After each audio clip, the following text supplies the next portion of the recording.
Mania Dr. Fauzia Khan, concern over exposure of the children to the violent contents of video games. Thank you, Deputy Chairman, sir. Sir, in the digital age, children are increasingly exposed to online video games. Many of these games contain themes unsuitable to small children, such as wanton violence, foul language, substance abuse, sexual content, gender stereotypes, disregard for law, etc., sir. Online games like PUBG, Call of Duty, GTA, Blue Whale Challenge have become immensely popular among the children.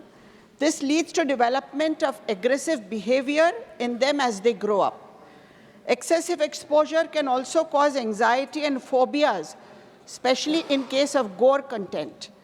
Sir, in July 24, a 15-year-old boy in Pune, influenced by the Blue Whale game, tragically committed suicide by jumping from a 14th floor building, leaving a note with "log out" written on it.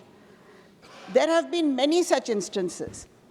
Neuroimaging research shows that exposure to violent media can impair cognitive development, reduce prefrontal control over emotions, and delaying the development of the brain's frontal regions. This addiction negatively impacts academic performance, social skills, and mental health. There's an increased risk of exposing children and adolescents to gaming and discussions with unknown adults and peers. This can lead to unexpected encounters with inappropriate sexual, violent, or sensitive content, as well as cyberbullying and cybercrimes. India currently lacks specific legislation for regulating video games and has limited judicial focus on the subject. Sir, existing laws like the 2023 Cinematograph Act and the DPDPA 23 offer some indirect regulation via parents, but do not address video games explicitly. The Cinematograph Act introduces content categories for films such as A, for restricted access, and UA with age markers like 7+, 13+, and 16+. The DPDPA 2023 requires parental consent for children's online activities, but does not cover video games.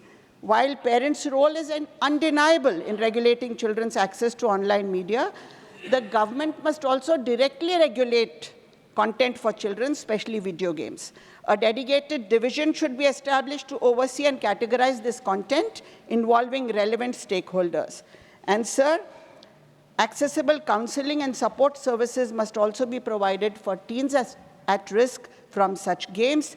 To address these challenges, National Online Security Scrutiny Services, parental education on behavioral addiction, and effective parenting. Thank you, Dr. Fauzia ji.